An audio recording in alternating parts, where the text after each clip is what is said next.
Joe Manchin is laying the hammer down. Also, what President Biden said earlier today, and a stimulus package update and what they're now saying. I have all the details for you in this video. Let's get right into it. But if you're new here or if you haven't done so yet, make sure to subscribe by hitting that button right down below the video, as information is changing so incredibly fast right now, but I'm doing all the research on your behalf so that you don't need to, and I distill all that information down into these short videos, which I deliver a few times each and every day so that you can get all the latest updates in these short videos and stay tuned with everything going on. Ultimately, my commitment to you and this community as a whole is to be here to help you out in any way that I possibly can as your one and only daily advocate. So again, thank you so much for joining me. Subscribe down below if you haven't done so yet, and let's get right into the information. All right, so first off, thank you so much to all of you for the very nice comments on the last couple videos that I posted today. There's a lot going on right now, and honestly, the best that we can do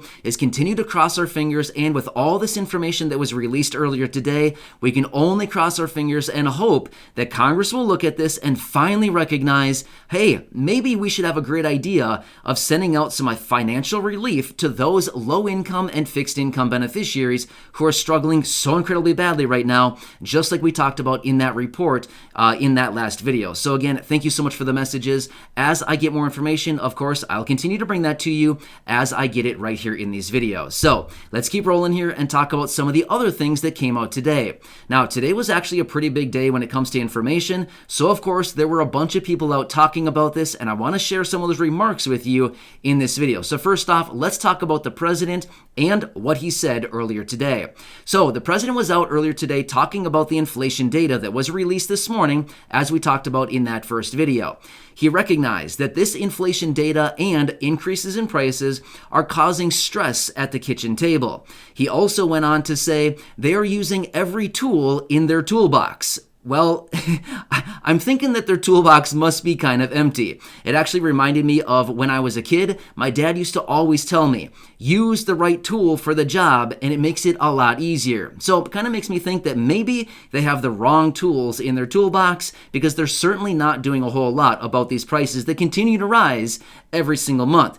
But President Biden also went on to assure us that prices will be coming down by when? Tomorrow? No, by the end of the year is what he said. So good thing we're only a month and a half into the year so far, because that means we have another 10 and a half months to go, according to the president. So, wow. But anyway, that's what he said earlier today. So just rest assured they're using their tools in an empty toolbox, I guess. I don't know. But my point is, yes, I'm being a little bit critical, but honestly, the deal is this is such a critical situation right now with everything going on. They need to do something a little more quickly. Sitting on our hands like this and doing nothing after we see inflation raging like this, month after month after month like this, people are having a hard time right now. I mean, they've got to get a grip on this like fast, right? They've got to come up with a solution. And honestly, they know what the solution is, right? They know there's multiple different ways out of this.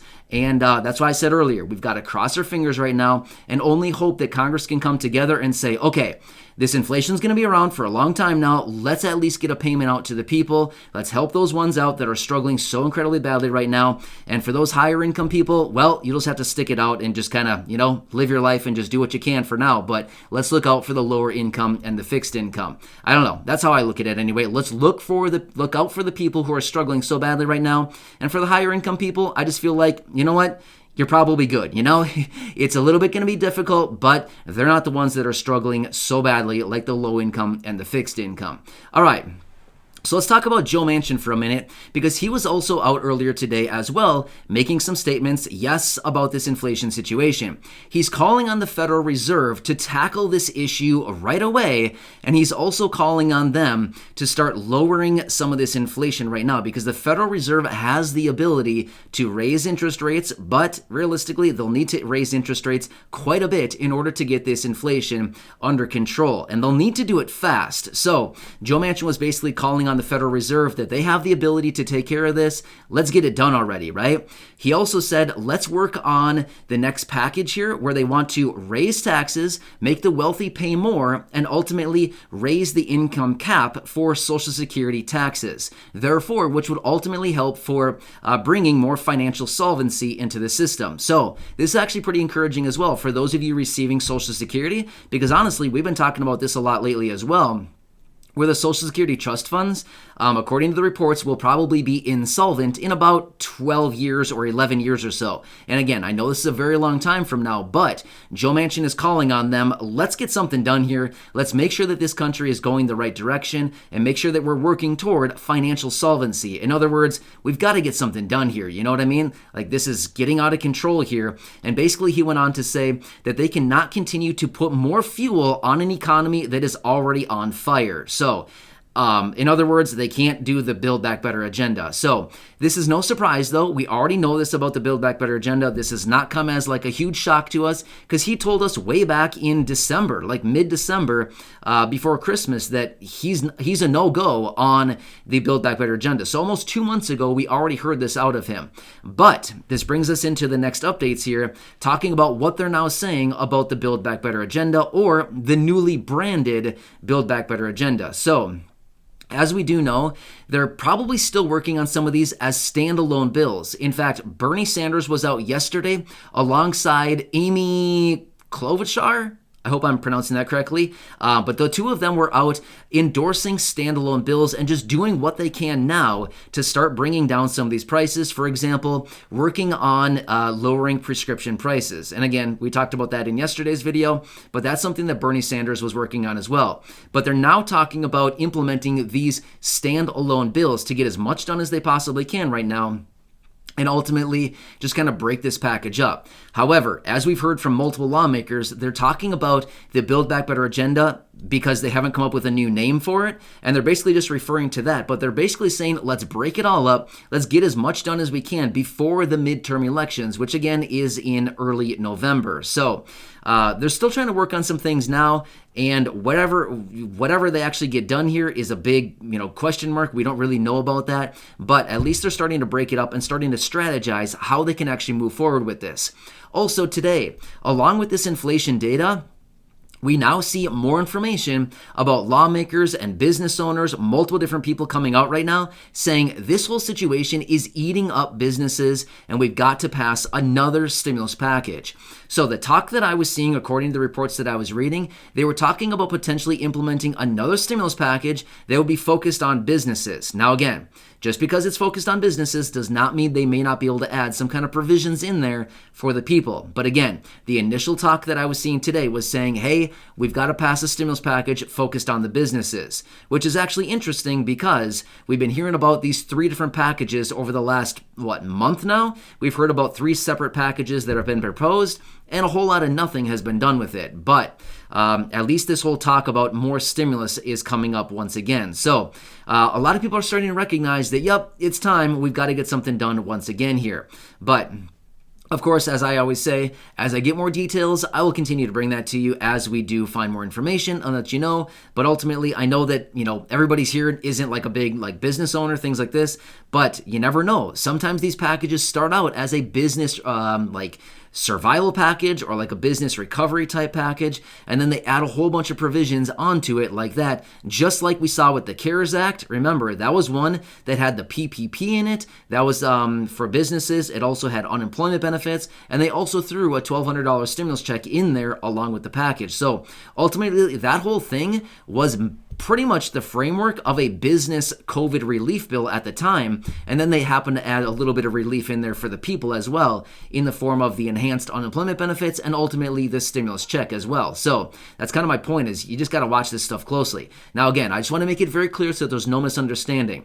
I'm not saying that it's going to include a stimulus check. Honestly, we have no clue, but this is just some of the talk that I saw rolling around a little bit today.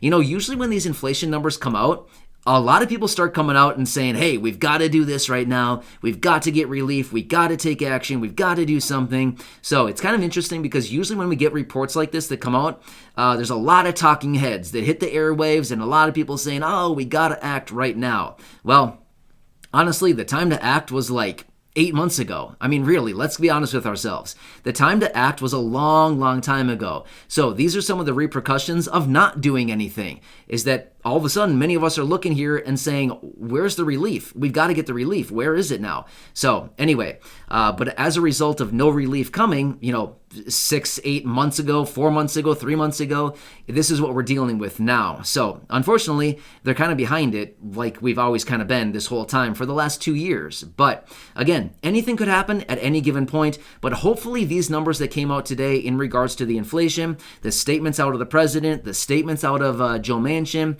hopefully some of this will actually maybe motivate them to actually get something done for the low income and the fixed income. But of course, as I get more information, I will continue to bring you those updates and let you know what's going on. But I wanted to bring you these few statements to let you know what they were saying today, as maybe the president, well, I shouldn't say maybe, the president actually acknowledged today that this inflation is causing a lot of stress for the Americans and is causing some deep discussions at the kitchen table. Well, this has been going on for a very long time. Where have you been, right? So hopefully this will actually make them realize that something needs to be done soon. But of course, we can only wait. That's all we can really do at this point, is wait and see what Congress does, what they can actually implement. But don't worry, I'm here for you. I'm doing all the research. I'll distill it all down into these short videos and let you know what I find as I'm watching this stuff literally all day, every single day, 7 days a week, 24/7. Well, honestly, let's be real for a second. It's not 24 hours because I do sleep for about 5 hours a day. It's not much, but I do. But anyway, so just being real, let's call it 19/7, right? 19 hours a day, 7 days a week. So anyway, thanks again for watching this. I really do appreciate it. Subscribe down below if you haven't done so yet. Share this video with your friends, family, social media, and feel free to go back and check out any of the other 2,100 plus videos right here on the channel. Enjoy your day, and I'll catch you again later in the next update. Stay safe out there, everybody. We've got to stick together through this. I know it's tough, but seriously, I'm here for you in any way that I possibly can be. By the way, stay tuned. Another one of those giveaways is going to be coming up here soon. So if you're still watching, you'll get a little insider information right there. So stay tuned. It'll be coming relatively soon here. All right. Stay tuned. Have a good night and enjoy your day. I'll catch you in the next video a little bit later.